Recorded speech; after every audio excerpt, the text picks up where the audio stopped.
Once again, you're welcome to our second module, which is business and family.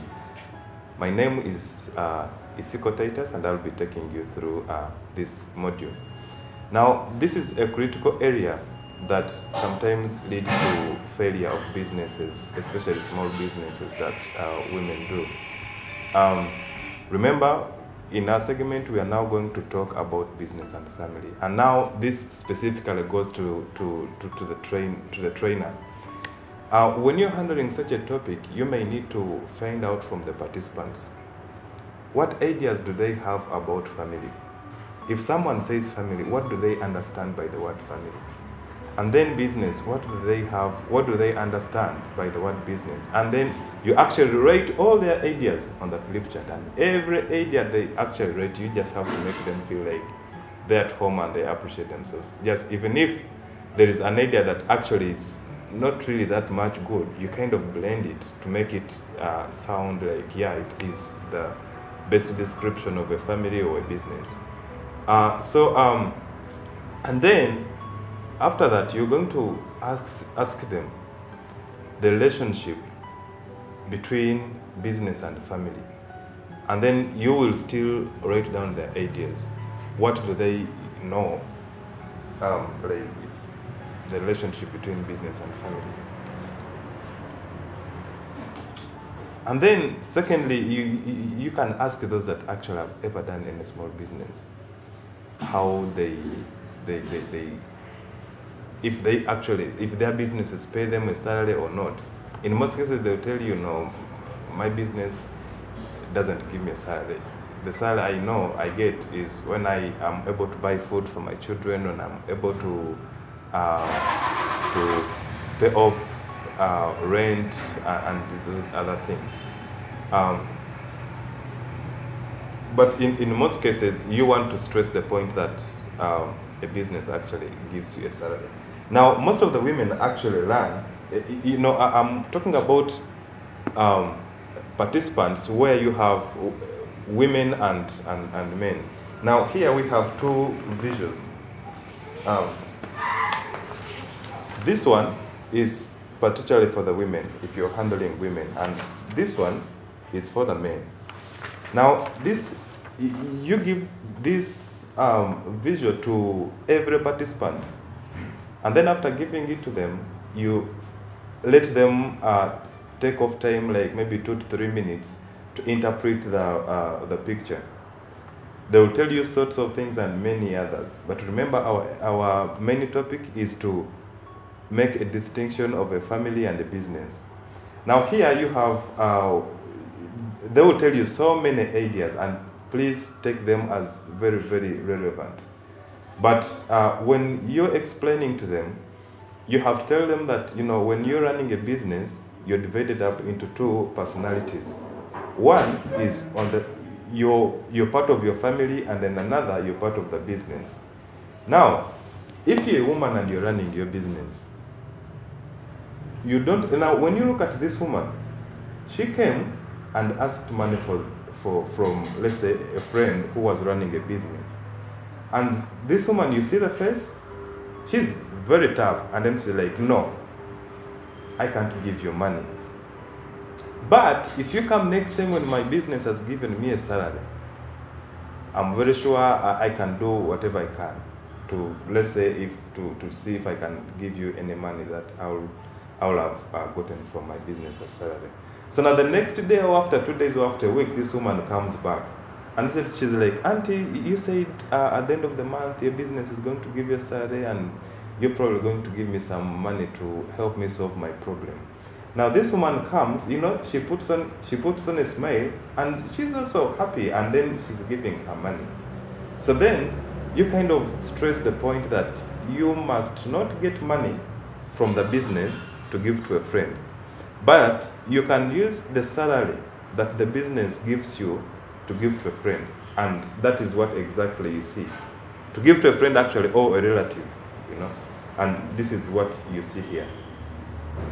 And then this is actually the same interpretation of this, except that this actually goes for men, and then this goes for women.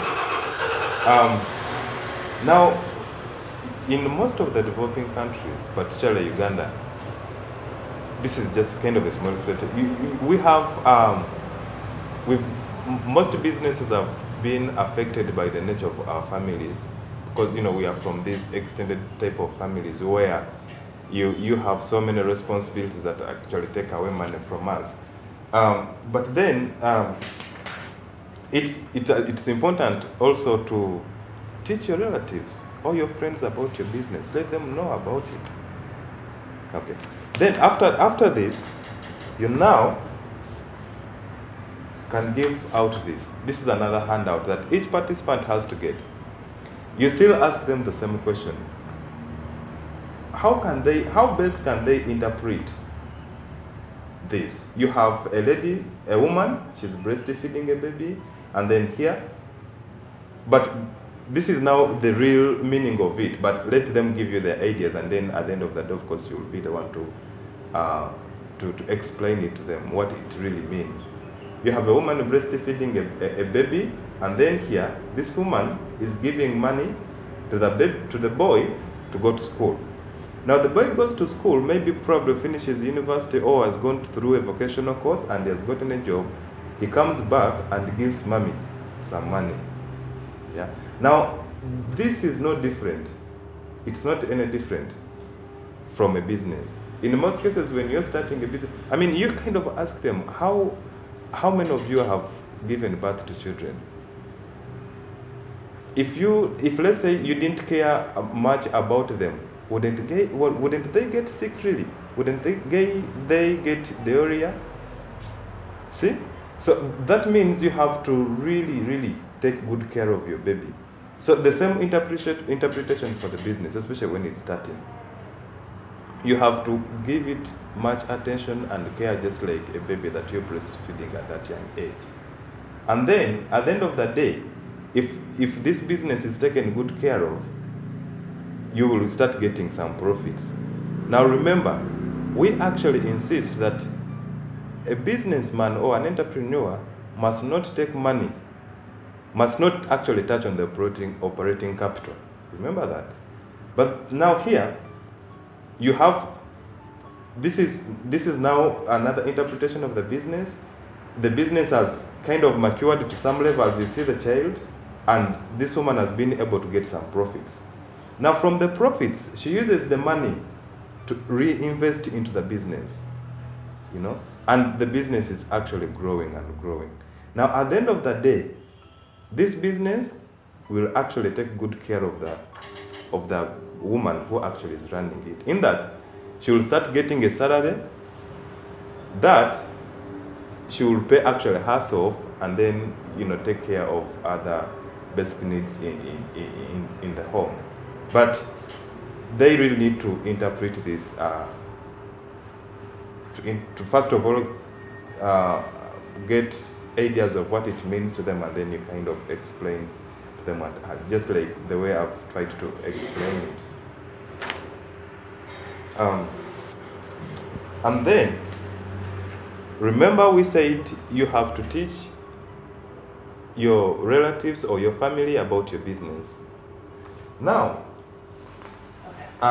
remember, we said it's very, very important, because this is business and family. It's very important that you teach your relatives or your friends about your business. They really need to know. And in most cases, most of the women actually don't know they can't talk directly to their relatives or friends because of that fear. They're like, how will my father or my uncle take it if I told her I don't give credit?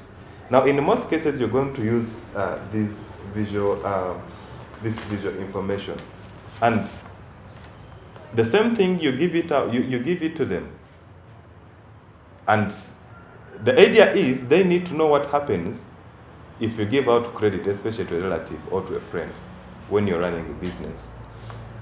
Now, if you look at this man, he probably could not have had even supper for last night, and he's just messed up. This is her business. This is like a furniture store. Now see the saw. He does not even have money to buy another one because he sold on credit.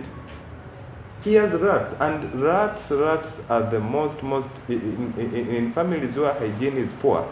Rats can be very dangerous, and actually can make us to become poor, in the sense that, imagine if you don't have electricity and then you have a lamp that has a glass or a lamp. Oh, what about if they invade your chairs?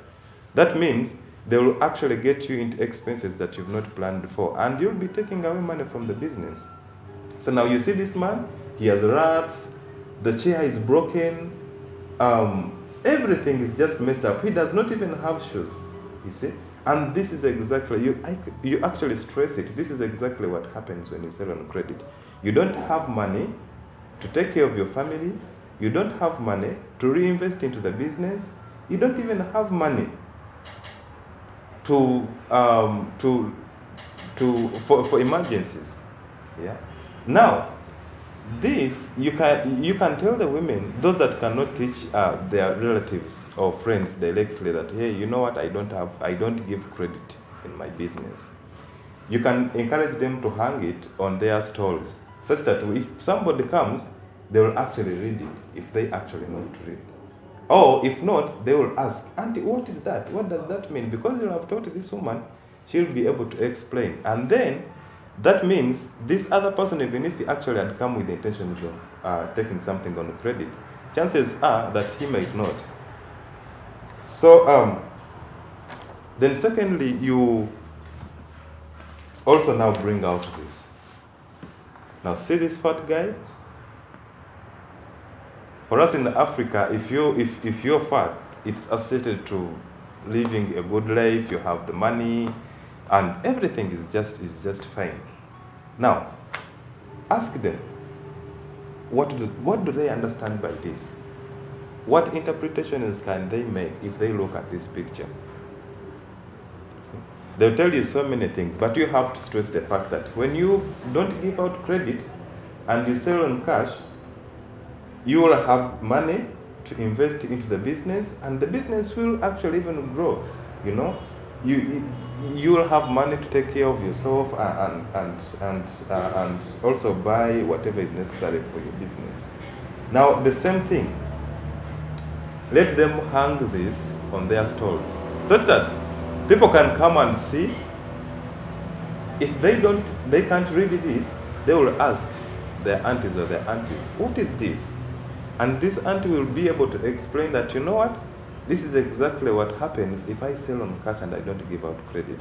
My business will grow, I'll have money to invest in the business, I'll have money to take care of my family, and I'll even have money to buy necessary furniture and everything that I need, even to, like, for emergencies, you know, stuff like that.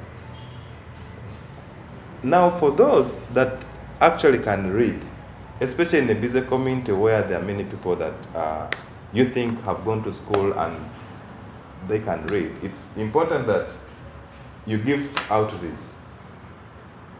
This is what we use. It reads death announcement. It's with great relief and gratitude that we announce the sudden death of Mr. Credit.